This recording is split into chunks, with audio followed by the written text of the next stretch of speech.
at Horizon Capital, where we're at, that's generally what we see when we work with founders looking to sell their companies. They're generally 5, 6, 7 years in. They built a good company. There's good traction. They've got good revenue. They're profitable, but they just get a point where they burn out. They're like, I don't enjoy working on this. I want to move on, and they're just like, their mind share is gone. And I mean that's good for us, but they probably didn't think it through from the beginning, right? Yeah, I agree. And likely they built it on their back. So that's Yeah. part of the challenge too, right? So then when they want to sell, Mhm. it's, they're the pivot point. And so, it's like, you know, having a doctor in a practice that everybody just loves that doctor. As soon as you remove that doctor, the practice, if it wasn't a practice, numbers drop significantly. Exactly. Exactly. So yeah, and my father had that happen to him. Fortunately through his mistake, I learned this, after Mm. 18 years in business, one day, thriving business. It was doing great. I was in the military, and I remember one day getting a call, and he said, "Hey, I shut the business down." And I went, "What do you mean?" He said, "Well, I walked in there, I turned the key in the lock, and I haven't been back since." And I'm Right. like, I'm like, wow, and he had thousands of customers Mm. that relied upon it. But and then he went fishing. You know what I mean? So he bought a boat, went commercial fishing, did that for almost the remainder of his life, and as well as a couple other businesses. But yeah, I mean, people can, if they don't figure out the personal side, then they tend to structure the business in the wrong model, Right. which then leads them to exactly what you just said. Exactly. Yeah. And I'm always an advocate for that, right? Like, don't just build a business because, it seems cool and it seems profitable and it seems like the right thing. Build for what works for you. And you said it's on the personal level, adding to that, what does success mean to you on the personal side? Uh, Having discretionary time to spend with my daughters and my Mm. wife. Mm. Um, there's nothing more that makes me happier in life than doing that. So, I structure my days and my business around that. And, my daughters are getting older. They're almost out of the house. Yep. So, as a father who really cares about them, I mean, I want to spend as much time with them as possible, right? That's Right. that's just the way it is. So, yeah, for me, that's the measuring stick for myself. That's the ultimate form of freedom, right? Hmm. Time with people you love.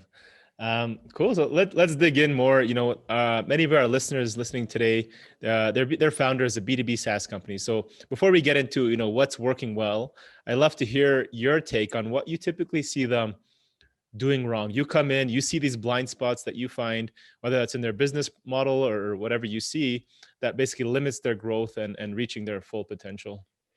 So on the SaaS side or Yeah. on, okay. Oh, the, I mean, SaaS founders. I mean, you can speak general. That it would apply across them as well. yeah, I mean, for SaaS companies, the number one thing that I see that SaaS companies make a mistake is they forget they're dealing with humans. They're trying to grow their revenues without talking to people, Mm. right? Especially after the first sale. So what ends up happening is they have poor communication, and what tends to happen is they are not reselling to the same client base. They're Mm. not using upsells, cross sells, down sells. They're not innovating on that process. They're not doing a great job on referrals. Um, and, so if you sell somebody and leave them alone, a certain percentage will stick. Mhm. And if a company's just looking at like, oh, okay, top line, you know what, we just want this, then it's okay to run that model. But if they really want to grow year after year after year, they Mhm. must expand the sale, because Mm. otherwise they're just working hard. Yeah. And it, without that sales expansion, I mean, that, and a lot of times that sales expansion is huge, high profit for them.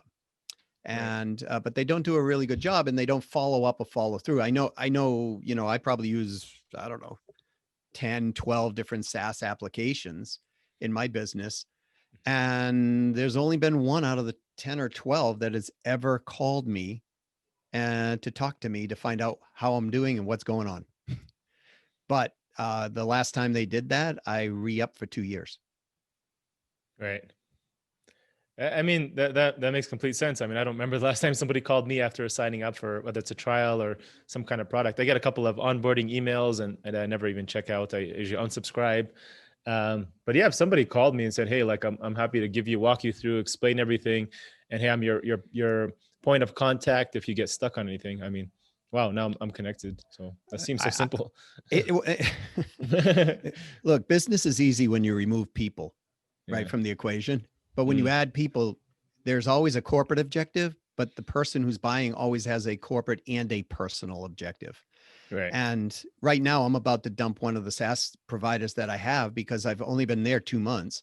I'm having a little challenge figuring it out. I'm busy. I don't have time to do this. I'd pay for it, but every time I send something in, I get a generic frequently asked questions list back, right? Yeah. So it's like, I don't know. I mean, if we had, even took 5 logins for 10 years with this company, that's a lot of money they're dropping Right. based on what they charge per user. It's funny. I mean, they're trying to balance that, scalability with, less human interaction. But it's actually getting worse. I see that, now they remove the phone number. They also remove a way to email them or chat with them. They just Yeah. send you to like a knowledge base, like read all this stuff and figure out. I was like, I just want to talk to somebody. I need to figure this out. But yeah. Well, and there's always a segment, I mean, Mhm. not to downplay Google. I like Google as a company, but I'm having some communications challenges with them right now. And every time I send it in, it's like, okay, well, it was on YouTube TV, right? They double Mm, billed me for 3 months. mm. No one will talk to me about it. no, no one. And so Google, if you're hearing this, so I ended up pushing back on my American Express, Platinum card, and they just like, hey, look, okay, we'll push back. And so that's how we resolve the problem. But that does not leave a good feeling for me to, if somebody asked me a question like, what are you doing for television? And I tell, I'm not going to tell them, oh, good Google TV, because then my reputation's at stake if they double bill them. So it's all Exactly. about human to human. Every business, really, Akeel, if we think about this, there was no internet 40 or 50 years ago that was standardized, right? There was no Right. online. Yeah. So if we run an online business as we were going to run an offline business and use the technology and leverage that the online business will give us, we'll have a much more profitable SaaS company. Absolutely. Love it. Cool. I mean, so for B2B SaaS companies, they're looking to optimize their sales conversions within their sales process. So we obviously love to hear more takeaways that they can implement today. You mentioned that some of the most founders, when they work with you in the first 3 to 6 months, are seeing somewhere between 12 and 39% increase in their sales. Um, what are some things you suggest to them that they can start looking at within their business, and what are ways they can start implementing those today? So re-engagement strategies for one. So this one of the big mistakes that people make is they have past clients, or they have dormant clients, and they leave them past or they leave them dormant. And the reality is, if they go back and they just start touching base with those past clients, there's already familiarity there. Right. So it's not like this is a cold lead. A amount of them, a percentage of them will re-engage and rebuy. Right. So it's untapped revenue and profit at that point, because they've already spent their marketing expense in getting the client, and then they lost the client, right? So um, I see companies in general are really poor at doing this. Mm, Um, and they think I'm a genius. I'll come into their company, I'll help them, we'll go back after their old client base. All of a sudden they're starting to generate sales, and they're like, man, this guy's smart, right? mm, Um, I'm not dumb, but the reality is a re-engagement strategy is usually the number one thing to start looking at. The number two thing would be, what is going on with your existing clients. So get in touch with the existing clients, find out what they're using, how they're using it, what they need, right? Because there's upsell opportunities within the existing client base. There's also referral opportunities within the dormant client base and the existing client base. mm. Uh, Measuring every single metric on a micro level is really important for any company. Most companies are really not good at this. They look at top line, and that when they're not measuring things from like, okay, we got a lead. Okay, what's the next step that lead's supposed to take? Then Right.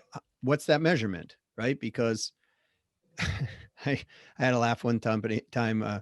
Company was generating thousands, literally, of leads a week, and they had a really big sales force.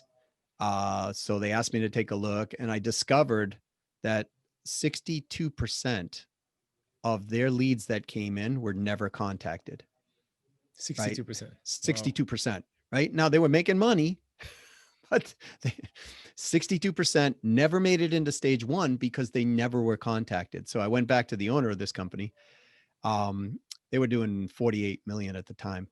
And I told him, and he told me, no, I'm crazy, right? That's impossible. So I showed him all the numbers. And a day later, he called me back and he said, okay, I've got over my pride. What do we do? Right. And within the first couple of months, that 62% was cut in half. And he had a static close rate on the back of it. If we got him into stage two, we knew it was going to close. So over the next 2 years, they grew from 48 million to 110 million because they kept reducing that ratio. And then adding some other things in as well. But I mean, yeah, so that would be another one. Measure all the ratios. Referrals are critical. And most companies are terrible at doing referrals. And so referrals are easy. You put a process in, but you got to have an active referral program, not a passive one. That means active means you're proactively, synergizing this whole thing through marketing and sales throughout the process. So referrals are happening and expected. And I think the last one would be follow-up for a lot of companies. They're very, some companies are inept in follow-up. They don't follow up at all. Right. And I'll give you an example. Okay, I'm trying to buy a LinkedIn software right now. So anybody who's listening, when you get my contact information, if you have LinkedIn software, contact me. I'm actively looking to buy in 2020. So that means over the next eight days or 2021, whatever it is. I talked to a gentleman, and it was about $4,000 pay in full for a year for this service. And it was back in October. And I told him, I said, look, I can't pull the trigger on this right now because I just have all these year-end initiatives, but this is going to happen for Q1. So let's get back in December, and I'm a buyer. Just call me. Like, just ask for my credit card. We don't need to talk anything. Yeah. Do you know I've never got a call? I'm not surprised. Right. So, Yeah. so imagine that's $4,000, and that's happening 300 times in a year. Right. Just amongst a sales force. Yeah. Or 1,000 times a year. That's a lot of money per year that is not being gathered. And I'm sure the owners of those companies would not be happy with this conversation.